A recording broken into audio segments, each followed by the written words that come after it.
आपका, आपने prime minister की स्पीच जरूर सुनी होगी, उसका ये पार्ट भी सुना होगा कि अब उन्होंने यूसीसी का नाम सेकुलर सिविल कोड रखा है और वो चाहते हैं कि इस पर प्रॉपर एक वाइडर कंसल्टेशन हो और अभी जो मौजूदा सिविल कोड है उसको प्राइम मिनिस्टर और उनकी पार्टी कम्युनल मानते हैं। आप क्या मानते हैं?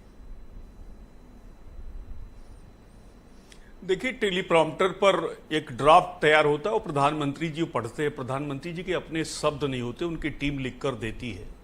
बीजेपी सरकार जो गठबंधन सरकार है उसके अंदर एक गंभीर संकट ये आ गया है कि बीजेपी का जो 3-4 दशक का कोर इशू था, आरएसएस उस पर प्रधानमंत्री से और उनके मंत्रिपरिषद से सवाल पूछे हैं कि भाई राम मंदिर का एजेंडा तो पूरा हो गया, 370 भी आपने किसी तरह से निपटा लिया, लेकिन यूसीसी समान नागरिक संहिता आपकी रह गई, आप इस पर क्या करने वाले हैं? क्योंकि सरकार की उम्र बहुत कम है।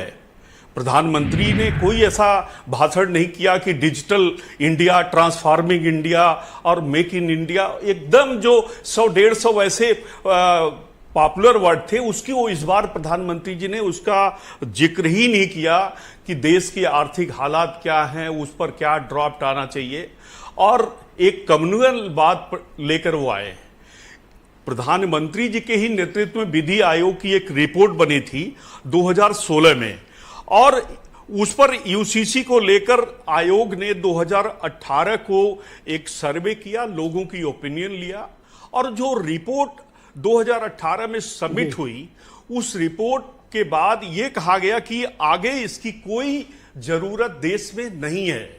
और जिस मतीन खान और उसके उदाहरण बीजेपी दे रही है, सवाल यह है कि अगर यूसीसी अगर गोवा में 1968 में लागू हुआ तो वहां हिंदू 2 विवाह कर सकता है।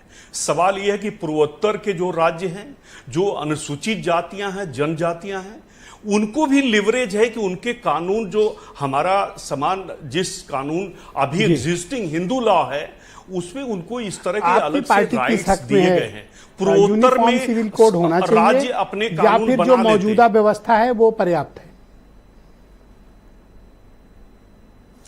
एक बस मैं कंक्लूड कर रहा हूं। 2005 में एक माइनर उसमें चेंजेज हुआ कि अगर आपके पूर्वजों की संपत्ति है तो बेटा और बेटी दोनों को बराबर जा सकता है। सवाल यह है कि बीजेपी के 7-8 राज्यों में जो सरकारें थी, यूसीसी क्यों नहीं वहां लागू किया?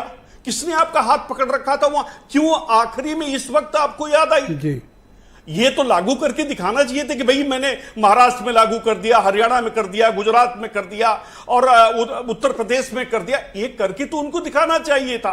तो कुल मिला के बीजेपी के अंदर ये डर है कि ये सरकार कभी भी गिर सकती है। आप किस हक में है? यूसीसी रिक्वायर्ड है और या फिर मौजूदा व्यवस्था पर्याप्त है?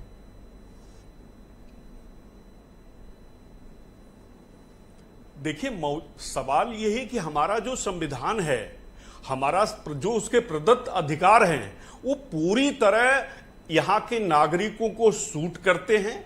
और प्रधानमंत्री का भी एक भाषण है, सबका साथ सबका विकास, कहीं कोई आपत्ति नहीं है।